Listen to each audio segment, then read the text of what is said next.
Admiral Kirillith stood on the bridge of her flagship and watched the stars bend around them as the massive fleet prepared to exit hyperspace, and she felt pride surge through her chest because this was the largest armada the Valindra Empire had ever assembled in 300 cycles of conquest across the galaxy, and nothing could stop them. No need. 1,700 warships filled the void of space in perfect formation, and each vessel gleamed with silver hull plating that reflected starlight like mirrors, and Kirillith knew that this display of power would make the humans surrender immediately because no species had ever stood against such overwhelming force before and lived to tell about it. Commander, the Sarah walked up beside the Admiral with graceful steps that made no sound on the metal deck, and her emerald eyes glowed softly in the dim lighting of the command center, and she spoke with her melodic voice that always reminded Kirillith of wind chimes dancing in a summer breeze back on their homeworld. The humans are primitive and weak, and their technology is barely capable of reaching their own moon, and our intelligence shows. They have only basic nuclear weapons and fragmented governments that cannot agree on anything important, and they will fall within days once we begin our assault on their pitiful planet. Kirillith nodded slowly and studied the tactical displays that showed the human solar system in perfect detail because Valindra scouts had been mapping it for 20 years, and they knew every planet and every moon and every asteroid that floated in the darkness, and the humans had no idea. They were being watched the entire time. The Emperor himself had given Kirillith this command and told her to make an example of humanity because human colonists had crossed into Valindra territory 3 months ago and refused to leave when ordered, and such disrespect could not be tolerated, or other species would think the Empire was weak and could be challenged. Gadirith had conquered 12 worlds in her long career, and each victory had been swift and decisive. And she expected this mission to be no different than the others, and perhaps even easier because humans seemed so disorganized and technologically backward compared to the great civilization she had defeated before the fleet dropped out of hyperspace at the edge of the solar system, near a planet the humans called Neptune, and the transition was smooth and perfect, just as Kirillith had planned. In 9,700 ships materialized in formation without a single error, and the sight filled her with professional satisfaction. Issa immediately ordered the communications officer to broadcast surrender terms to the humans, and the message was simple and direct and gave them 1 hour to respond with unconditional acceptance or face total annihilation. And Kirillith expected them to beg for mercy within minutes, but the hour passed in silence and no response came from Earth or any of the human stations scattered throughout their system, and this puzzled Kirillith because even the most stubborn species usually tried to negotiate when faced with impossible odds, and she wondered if perhaps the humans were too primitive to understand the danger they faced then. A voice crackled over the communication channel, and it belonged to a human woman who identified herself as Lieutenant Commander Jennifer Hayes of the United Earth Defense Force. And her tone was cold and hard like steel and showed no fear at all, which surprised everyone on the bridge. Jennifer Hayes informed the Valindra fleet that they had entered human space without permission and violated territorial sovereignty, and she ordered them to turn their ships around and leave immediately, or face military action. And the audacity of her words made several Valindra officers laugh out loud because it seemed absurd. Sarah turned to Kirillith with amusement dancing in her eyes and said that the largest human warship they had detected massed perhaps 1/10 of their smallest destroyer, and asked, what possible threat could such tiny vessels pose to the might of the Valindra? Empire. Kirillith agreed and gave the order for the fleet to advance toward the inner system, and 9,700 ships began moving forward in perfect geometric patterns that had been practiced for months before the invasion, and every captain knew their role and executed it flawlessly. The fleet passed the orbit of Neptune without incident and continued toward Ronus, and the vastness of space seemed empty and cold and lifeless, just as it always did, and Kirillith began to relax, because clearly the humans had no way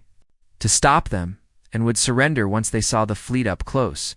But then something unexpected happened that changed everything and made Kirillith realize this battle would be different from any she had fought before, and the lesson would be written in blood and fire across the void. day mine detonated without warning near the outer edge of the formation, and it was not a nuclear device as Kirillith had expected, but something far stranger and more sophisticated, and the explosion created a massive electromagnetic pulse that rippled outward in expanding waves. Pulse hit 17 Valindra ships simultaneously, and their shields flickered and died, and their weapon systems went offline, and their navigation computers crashed, and the vessels went dark and began drifting helplessly through space like dead metal coffins before Kirillith could order evasive maneuvers or activate countermeasures. More mines began exploding in a carefully choreographed sequence, and each one was positioned perfectly to maximize damage and disable as many ships as possible, and the coordination was remarkable. With Thessa shouted orders to her officers and demanded to know how the humans had planted mines in deep space without being detected, and how they knew exactly where the Valindra fleet would emerge from hyperspace, and why their sensors had not picked up the devices. Earlier, the answer was obvious. Once Kirillith thought about it carefully, and she realized with growing unease that humans had been preparing for this confrontation for a very long time, and they had studied Valindra tactics and technology and weaknesses, and they had set a trap. More explosions rippled through the formation and ships, which reported damage and casualties and confusion spread among the fleet because they had expected an easy victory and instead found themselves under attack before they had even seen an enemy vessel. And it was humiliating. Karth ordered the fleet to continue advancing and told her captains not to panic because these were just minor setbacks and tricks that meant nothing in the grand scheme of battle, and the Valindra Empire would crush the humans regardless of their clever traps. But deep in her heart, Kirillith felt the first stirrings of doubt, and she wondered what other surprises the humans had prepared, and whether this invasion would be as simple as everyone had assumed. The Valindra fleet crossed Saturn orbit in tight formation, and Kirillith had ordered maximum alertness after the mine attack near Neptune, and every sensor was scanning space for threats, and every weapon was charged and ready to fire at anything suspicious. Thesher monitored the tactical displays with intense focus, and her fingers moved rapidly across holographic controls as she coordinated defensive patterns and shield frequencies and communication protocols because she would not be caught off by human tricks. Admiral Kirillith stood with her hands clasped behind her back and projected an image of calm confidence for her crew, but inside her mind churned with questions about the enemy they faced and why humans seemed so much more prepared than intelligence reports had indicated. Then the first human fighters appeared, and they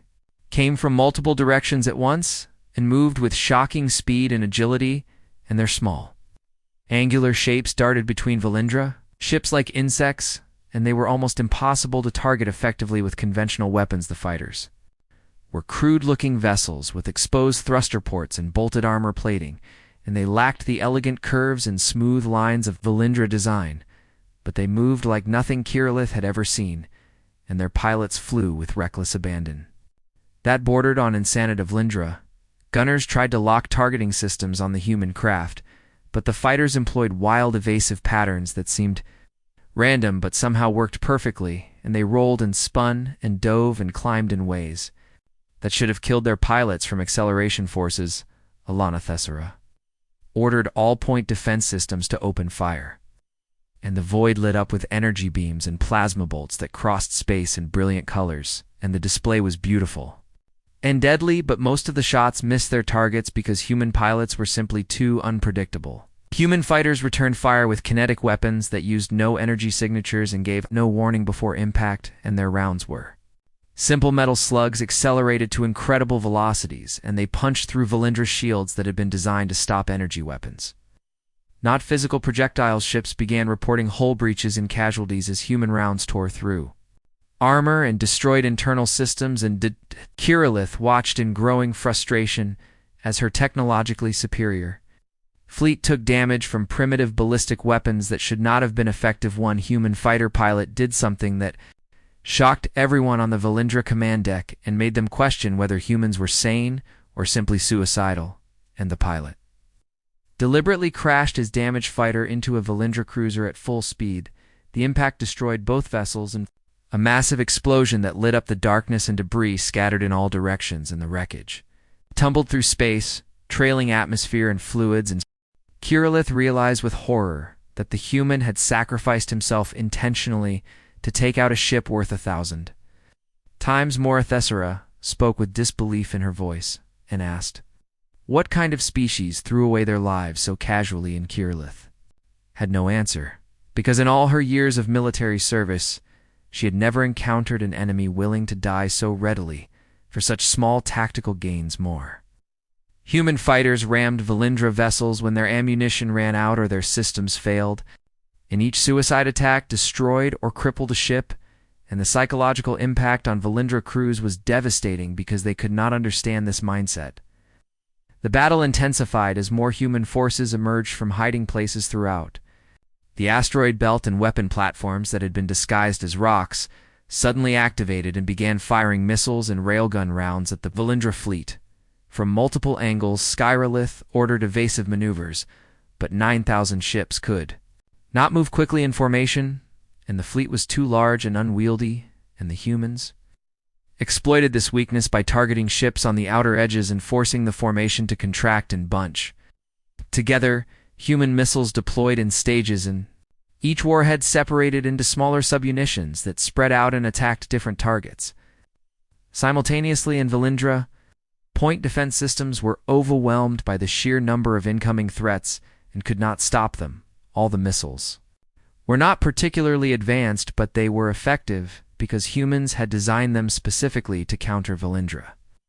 Defenses in every aspect of their weapons had been optimized through years of studying captured technology and analyzing. Valindra Tactics Thesser reported that communication relays were being systematically destroyed by human attacks and sensor rays were being targeted with precision strikes, and the fleet was slowly being blinded and deafened and isolated into smaller groups that could not coordinate effective. Illyrith demanded to know how humans knew exactly where to hit Valindra ships for maximum damage, and Thessera explained that humans must have been reverse engineering captured probes and scout vessels for years and learning every detail of Valindra technology. The realization was bitter and humiliating because Kirillith understood that the Valindra Empire had underestimated humanity and treated them as primitive savages, when in reality, they were clever and patient and had been preparing for war, while the Empire assumed they were helpless by the time the fleet reached Mars orbit. Kirillith had lost 400 ships and thousands of crew members, and the battle had barely begun. And Earth itself was still millions of kilometers away and defended by weapons and forces that had not yet been deployed. The human voice of Jennifer Hayes came over the communication channel again, and she spoke calmly and professionally and informed Kirillith that the Valindra had already lost more ships than in any previous battle in their history, and suggested that retreat was the logical choice. Kirillith refused to respond because acknowledging the human commander would give her legitimacy and respect that Kirillith was not willing to grant, and besides, the Admiral still believed that superior numbers would eventually overwhelm human defenses. But privately, Kirillith was beginning to doubt, and she wondered if perhaps the Emperor had made a mistake in ordering this invasion, and whether the price of victory would be worth paying, and how many Valindra lives would be lost before. Earth finally felt. Thessera looked at the Admiral with worried eyes and suggested that perhaps they should withdraw and reassess the situation and return with better intelligence and more specialized weapons designed to counter human tactics. Kirillith rejected the suggestion harshly and said that retreat was not an option because the Emperor demanded victory, and the honor of the Valindra Empire required that they complete their mission regardless of casualties or setbacks.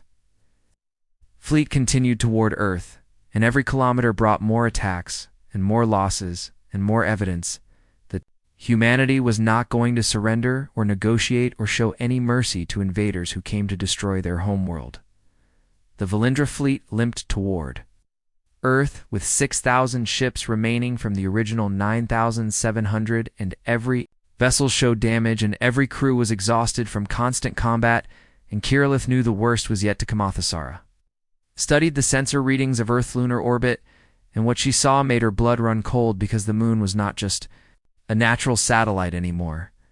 but had been transformed into something that defied all military logic and tactical sense. Entire lunar surface bristled with weapons, and the humans had built massive railgun installations into craters and carved underground bunkers that housed missile silos and energy platforms, and the fortifications covered every square kilometer of the Munkir Lith. Had seen defensive installations before on many worlds, but nothing like this, because the humans had turned their moon into a weapon that could destroy entire fleets, and the scale of construction suggested decades of preparation and unimaginable resource. Cicero reported that long-range scans detected power signatures equivalent to planetary defense grids, but concentrated in a much smaller area, and the weapons density was higher than anything in Valindra military databases, and the moon could probably withstand sustained bombardment for months. The admiral realized with sick certainty that taking Earth would require first neutralizing the moon, and that would cost thousands more ships and countless lives, and even then success was not guaranteed. Because humans kept revealing new surprises and capabilities, human voices filled the communication channels, and Kirillith listened to them coordinate their forces with mathematical precision and clinical efficiency, and there was no panic in their tones and no fear, and they spoke about killing Valindra's ships the way someone might discuss weather patterns. Lieutenant Commander Jennifer Hayes appeared on the main view screen again, and this time her face was covered in soot, and her uniform was torn, and behind her people rushed back and forth carrying equipment and shouting orders over blaring alarms. Hayes informed Kirillith that the Valindra fleet had now lost 6,000 ships since entering the solar system, and her analysts predicted another 2,000 casualties before the fleet could reach effective firing range of Earth. And she asked if Valindra pride was worth such devastation. Kirillith studied the human commander and searched for weakness or doubt or fear, but found none, and Hayes' eyes were steady and cold and completely serious, and the admiral understood that this woman would fight to the last human rather than surrender. The question, Hayes asked, was legitimate, and Kirillith had been avoiding thinking about it. But now she could not ignore the mathematics, because losing 8,000 ships from a fleet of 9,700 meant complete strategic failure regardless of weather. Earth eventually fell. Thesara spoke quietly, so only Kirillith could hear, and said that continuing the attack was madness, and the fleet should withdraw while enough ships remained to make the journey home, and fighting to the last vessel would accomplish nothing except the destruction of the Valindra Armada. But Kirillith had her orders from the Emperor, and abandoning the mission meant disgrace and execution, and the end of everything she had worked for during 300 cycles of military service, and she could not accept that fate without at least trying to complete her mission. The admiral ordered the fleet to advance, and all ships opened fire simultaneously on the lunar installations, and the barrage was impressive and beautiful, and represented enough destructive power to crack a planet. But the humans had prepared for this. The moon defensive shields activated, and they were unlike anything Valindra had encountered, because instead of single planetary shields, the humans had created overlapping layers that could redistribute energy and reinforce weak points, and the technology was crude. Remarkably effective Valindra energy weapons splashed against the shields and dissipated, and kinetic rounds were deflected or absorbed, and missiles detonated harmlessly against invisible barriers, and the lunar fortifications remained completely intact and undamaged after the entire first volley. Then the moon returned fire, and Kirillith understood what real devastation meant, because human railguns launched projectiles at fractions of light speed, and the rounds hit with kinetic energy that shields could not stop and armor could not resist. Ships exploded, and hull plating vaporized, and Valindra vessels were torn apart by impacts that released energy equivalent to nuclear weapons, and the carnage was immediate and terrible, and reminded Kirillith of ancient texts describing divine wrath against mortals. Thesa frantically tried to coordinate defensive maneuvers, but the fleet was too close together and too slow to evade, and human targeting was too accurate, and more ships died with every passing second, and the tactical display became a growing field of red symbols indicating destroyed vessels. Human missiles launched from the lunar surface in swarms, and they came in waves that seemed endless, and each missile was networked with others to create coordinated attack patterns that exploited gaps in Valindra defenses and overwhelmed point defense systems. The missiles deployed countermeasures and decoys and employed evasive maneuvers of their own in Valindra. Gunners could not distinguish real threats from false ones until it was too late, and warheads detonated against hulls and tore through ships. Like Kirillith watched her fleet disintegrate and felt something break inside her heart. Because she had led these crews to their deaths based on faulty intelligence and imperial arrogance, and now thousands of Valindra would die light years from home for a mission that could not succeed. More human fighters appeared, and these were different from the earlier models and carried heavier weapons and better armor, and they attacked in coordinated squadrons that focused fire on individual targets until they were destroyed, then moved to the next. Hey, human pilot broadcast on an open channel, and his voice was young and defiant, and he said that Earth would never surrender and humanity would fight until the last human died, and the Valindra could kill them all, but they would never break human spirit. The words were propaganda, but they were also truth, and Kirillith recognized that humans meant exactly what they said, and they would indeed fight extinction rather than accept conquest, and such determination was terrifying because it could not be reasoned with or negotiated. Awethasara reported that the fleet had lost 7,000 ships total, and fuel reserves were critically low because the battle had lasted far longer than planned, and supply ships had been destroyed and the remaining vessels lacked enough fuel to return home. If they did not withdraw immediately, the choice was clear and terrible, and Kirillith had to decide between continuing an impossible attack that would destroy the entire fleet or retreating in disgrace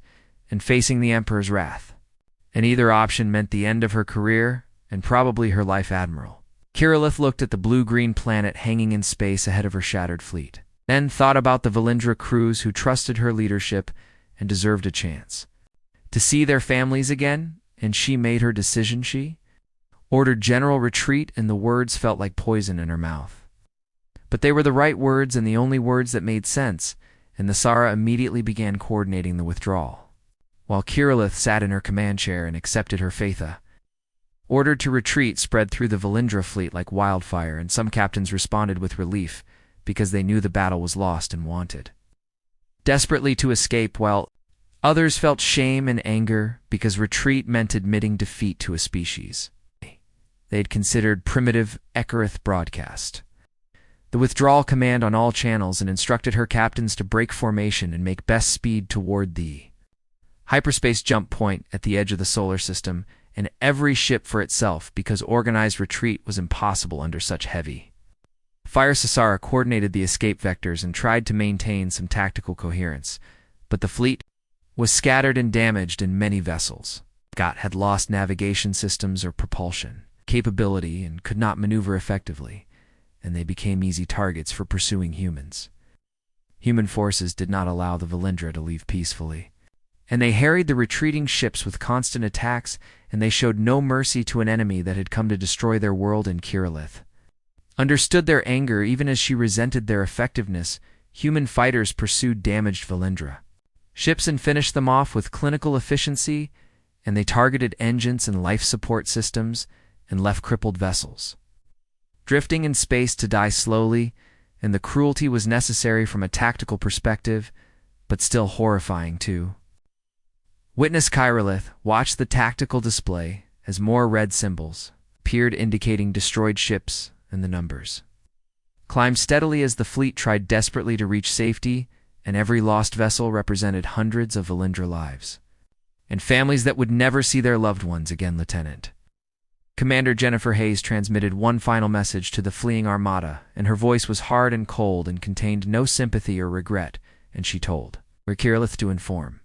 the Emperor that Earth was not interested in war, but would defend itself without hesitation. Hayes continued and said that if the Valindra Empire sent another invasion fleet, the results would be even worse, and humanity would show no mercy a second time, and none of the attacking ships would survive to return home. And the warning was not empty propaganda, but simple truth. Kirillith acknowledged the transmission without responding, because there was nothing to say, and the human commander had earned the right to declare victory, and the admiral would not diminish that achievement with empty words or threats. The retreat became a chaotic nightmare as Valindra. Ships collided with each other in their panic to escape, and some captains abandoned. Slower vessels that could not keep up in discipline broke down as survival instinct overwhelmed military training. Thesa tried to restore order, but her commands were ignored by captains who cared only about saving their own crews and the elegant. The Lindra fleet that had entered the solar system with such pride and confidence now fled like frightened animals before human hunters. Weapon platforms in the asteroid belt fired on the retreating ships, and more missiles pursued them across millions of kilometers, and Valindra point defense systems were depleted and exhausted and could not stop all the incoming threats. Kirillith sat in her command chair and watched her career and reputation and everything she had built over 3 centuries crumble into dust and ashes, and she felt hollow inside because the weight of failure was crushing and inescapable. The flagship took damage from a human missile that penetrated the shields and tore through the lower decks and killed 30 crew members, and Kirillith felt each death personally because she was responsible for bringing them to this place and leading them into Disasturthasa. Reported that life support was failing on multiple decks, and emergency bulkheads had sealed, but many crew members were trapped in damaged sections, and rescue was impossible during the retreat, and they would die alone in the darkness. More ships fell behind and were destroyed, and Kirillith ordered the fleet to continue without stopping, because pausing to help stragglers would only result in more deaths, and the cold mathematics of survival required abandoning those who could not keep pace. This journey to the hyperspace jump point took 3 days of running combat and constant harassment by human forces, and the Valindra crews were exhausted and terrified, and many were injured, and all were traumatized by the catastrophic defeat they had suffered. When the remnants of the fleet finally reached the jump point, Kirillith counted 17 ships remaining from the original 9,700, and the loss rate was so extreme that it seemed impossible, and yet the evidence floated behind them in fields of debris. Thesa began calculating hyperspace coordinates, and the process was complicated because the fleet was scattered and damaged in jump. Drives were unreliable, and there was real risk that some ships would not survive the transition to faster than light travel. The human forces stopped at the edge of their solar system and made no attempt to pursue beyond their territory, and Kirillith understood that humanity was satisfied with defending their home and had no interest in conquest or revenge, and that restraint was remarkable. Admiral Kirillith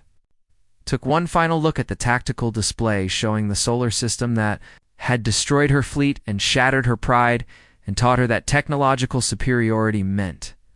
nothing against an enemy fighting for survival. She thought about the 17 ships under her command and the few thousand crew members who had survived, and she knew that getting them home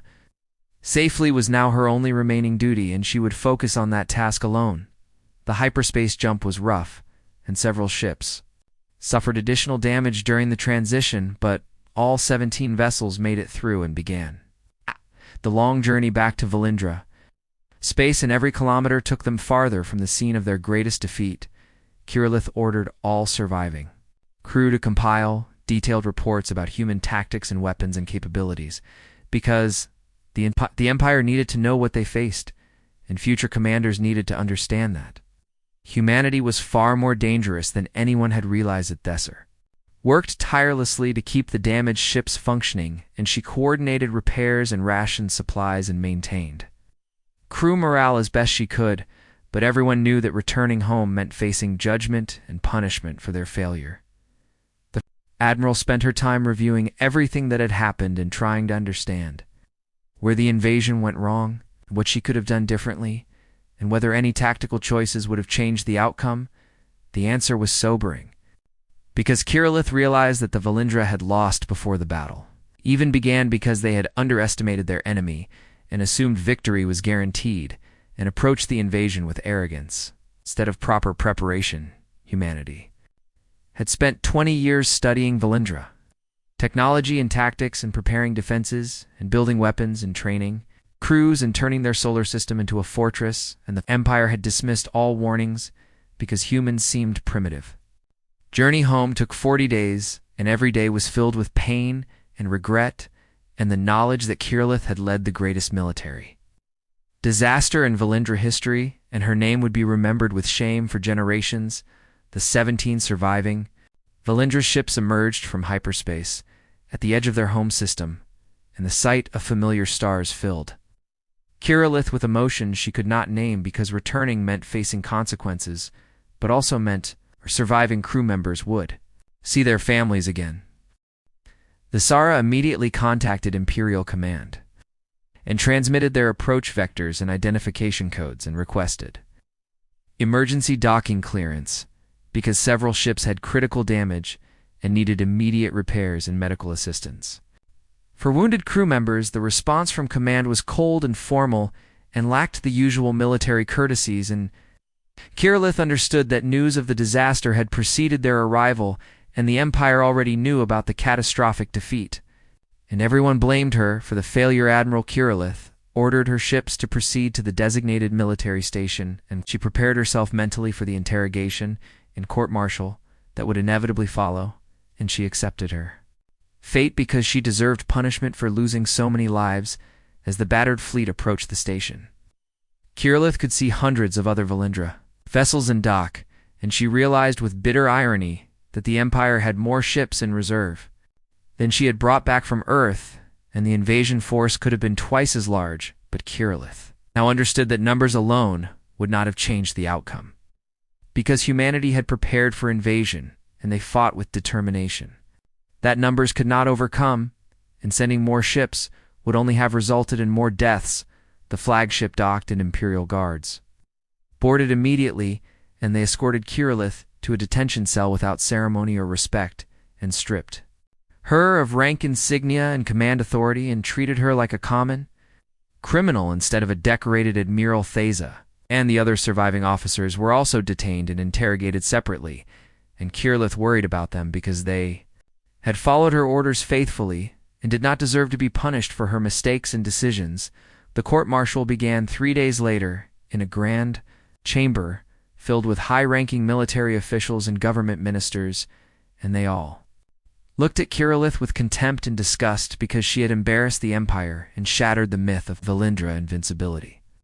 Prosecutor detailed the losses methodically and listed every destroyed ship and every dead crew member, and asked how Kirillith could justify such catastrophic failure, and whether she had been incompetent or cowardly or simply overwhelmed by an enemy she could not understand. Kirillith answered honestly and explained that human intelligence had been completely wrong, and the invasion had been based on faulty assumptions and inadequate reconnaissance, and the Empire had sent her to fight an enemy they did not understand. She described human tactics and weapons and determination in the way they had turned their entire solar system into an integrated defense network, and how they fought with absolute commitment because they were defending their home and families. The officials listened with skepticism because they did not want to believe that a primitive